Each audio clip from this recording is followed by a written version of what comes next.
Good morning, good afternoon, and good evening, loves. People of the Philippines, I'm here to discuss to you something so relevant in our society. I hope it will change your perspective towards life and the way you treat others. In this pandemic, bawat sektor ng ating lipunan are finding ways para mag-move forward towards progress. And one of it is our education sector.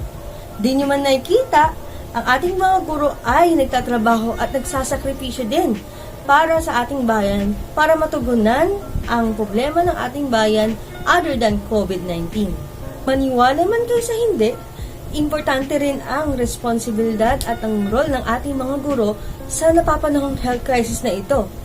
Sa ngayon, ang Department of Education moved the school year schedule from August to October 5, which means marami pa talagang kailangang paghandaan ang ating mga eskwelahan at ating mga guro para maitupad ang tinatawag na blended learning. So, kung nais na liwanagan tungkol sa blended learning, you can visit my previous vlog sa aking Facebook page. In this vlog, I just want to share to you one of the top 10 tasks na ginagawa ng ating mga guro for blended learning. I want to talk about this further because many of us think na ang trabaho ng mga guro ngayon ay napapadali dahil sa technology, dahil sa gadget, and because of internet. It is both yes and a no. As you can see, teachers' roles and responsibilities even before pandemic is like a tip of the iceberg. Marami sa ating nakikita lang sa ibabaw ng tubig yung online teaching lang ang ginagawa ng mga teachers. Pero sa ilalim nito is yung pagkarami-raming responsibilidad na ginagawa ng ating mga guro din para matugunan ang pangangailangan ng edukasyon ng ating lipunan. So for this next lesson, we're going to focus on the top 10 tasks that our teachers continually doing as they prepare for the upcoming school year at why is it really matters. So number 1 na ginagawa ng ating mga guro ngayon is yung kaliwat kanang webinars and trainings. So sa araw-araw ng ginawa ng Diyos, parating nakaharap ang ating mga guro sa harap ng camera, sa harap ng webcam, sa harap ng computer. So as educators, we have to make sure that we get all the training we need to be equipped sa mga responsibilities namin. In fact, every semester may mga trainings na inaatinan ang mga teachers for the compliance of our CPD and yearly evaluation. In this new normal, practically kaming nasa harapan ng web camera and our computers, like I said, attending webinars and trainings left and right, araw-araw po yan, to fully prepare us to this new normal type of learning. And here's the interesting fact. Most of our webinars and trainings are paid by either of our school or even in our own expenses. Number 2 is yung pag-aaral ng mga softwares na gagamitin for our online teaching. So, because new normal na ang education system namin, teachers have to be super updated sa mga learning tools and be super expert on how to use them. The reason why we have to super master all those things is because of this blended learning, hindi lang estudyante ang tinuturuan namin. Pati mga parents and guardians are need to be guided on how to log in their kids sa online learning tools and how to manage their kids' tools when interrupted during class sessions. Speaking of online learning tools, maraming kailangang applications dapat i-master ang isang teacher to effectively implement the blended learning.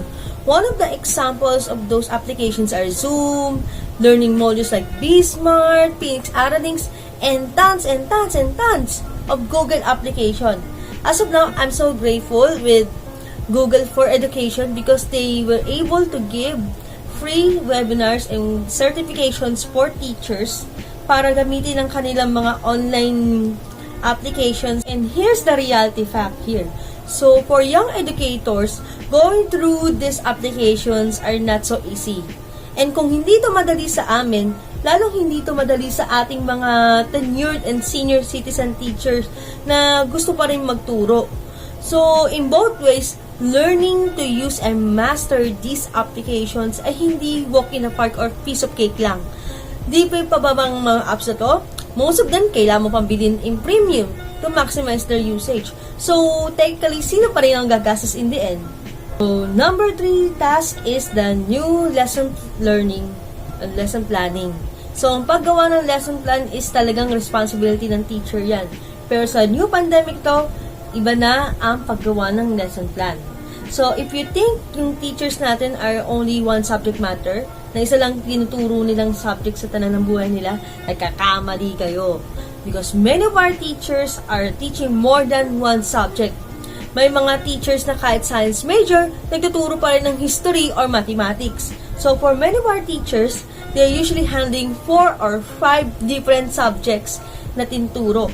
And this subject requires a detailed lesson plan para sa mga public school teachers and many more. So, some of them, hindi lang lesson plan lang ang hinahanda. Most of them are gumagawa pa ng budget of work, gumagawa pa ng quarterly exams, gumagawa pa ng quarterly, at marami pang quarterly. So, yung saying na di natatapos ang trabaho ng teacher sa loob ng classroom still ultimately applies sa mga guro natin. All throughout the quarantine season, ang mga teachers natin ay nagtatrabaho non-stop. Siyempre, ang mga teachers natin are finding ways para maging comprehensive at maging holistic ang learning approach na gagawin for this blended learning. So, number 4 is follow up yung mga students regarding to their documents. So, updating students and parents sa kanilang mga documents and requirements is not easy.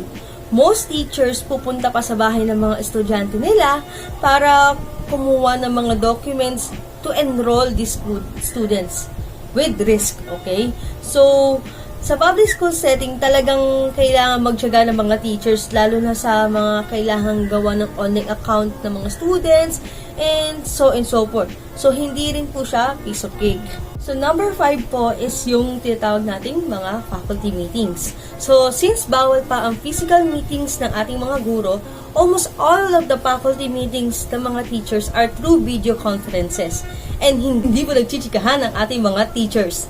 So, lahat ng mga meetings nila are all about updates, online trials para sa online learning, mga strategic planning for the school year activities, at marami pang iba. So, di biro po ang cost ng video conferencing like Zoom.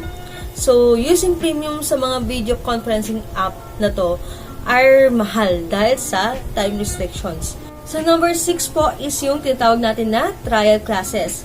Since lahat po tayo ay nangangapa pa po sa online class, all schools are learning sa nature of it through trial classes. So, with my experience sa online trial classes, I must admit na maraming kailangan i-work out sa the way I teach, lalo na't hindi na to tulad ng physical classroom setting. So, with that, ang pressure talaga is very on. Nandiyan na po talaga sa mga guro natin. We have to find ways para maging super interactive and effective sa mga lessons na tinuturo namin. Lalo na't maikli ang attention span ng mga bata. Alam niyo yan. We have to be creative, diligent, and responsive sa mga pagtuturo. 10 times better than our regular class setting sa physical class. Okay? Hindi ko masasabi na we're excellent na dun sa physical classroom setting, pero mas ma-effort at matrabaho yung ginagawa ng mga teachers ngayon. And through trials like this, we're doing our best para maitama yung mga mali, ma-modify ang mga hindi effective na methods para di rin sayang yung pagtuturo namin. Hindi rin nasasayang yung oras nyo at hindi rin nasasayang yung efforts namin. Number 7 po is yung pinakamabigat sa lahat is yung paggawa po ng instructional materials. So, mga modules na binibigay sa mga students ay hindi po kinaka-copy-paste po yan ha. So, may mga modules po na specific ginagawa ng mga teachers. Dapat connected po siya sa lesson niya at dapat effective yung modules din sa bawat estudyante na free siya sa errors, sa grammar, and madaling matutunan ng mga estudyante. So, super hands-on ang mga guro po natin sa paggawa ng mga modules na ito. So, as in, some teachers pa nga bumibili pa ng stacks of bond paper coming from their own expenses para ma-print yung mga modules at hands-on pa din nila dinadala sa mga bahay ng students nila. So, indeed, nothing beats the heart of our teacher. Talagang willing mag-sacrifice, willing maging extra, at willing to reach the extra miles para makapagturo and nurture our students. So, number 8 po is device setup for online teaching. So, just like our students, most of our teachers are having a hard time as well getting devices like laptops, printer, and internet connection for online teaching. And so far, many teachers are now in loans and buying devices from their own money para magpatuloy nila ang kanilang pagtuturo. So, like I said, hindi lahat ng teachers can keep up with technology. It's painful as it sounds. May mga teachers tayo na age 50 and above na still learning to use laptops and finding ways para makapagturo virtually, which is way different from their usual classroom environment. So, this new normal of teaching is very challenging sa mga teachers natin. Not to mention na nababash pa sila sa social media dahil sa hindi seamless na pagtuturo nila. So, if students and teachers are having a hard time with gadgets, pati rin yung mga teachers natin, especially knowing yung sweldo nila, saan ba nila makukuha yung means to avail such laptops, diba? So, good thing yung mga LGUs natin are finding ways para mabigyan ng gadgets ang ating mga butihing guro para hindi rin sila napag-iiwanan. Number 9 po is yung mga teachers natin ay nag-aaral pa rin. So, kala nyo pag teacher na, di na pwede mag-aral. Sa totoo lang, ang mga teachers natin, di yan natatapos sa pag-aaral. Nagtitraining pa yan at gumagastos pa yan para sa mga master's degree nila para maging more eloquent at mas maging bihasa pa sila sa kanilang pagtuturo. During this new normal, we have to go to different various kinds of trainings and seminars para matutunan how to work through this new normal kind of learning.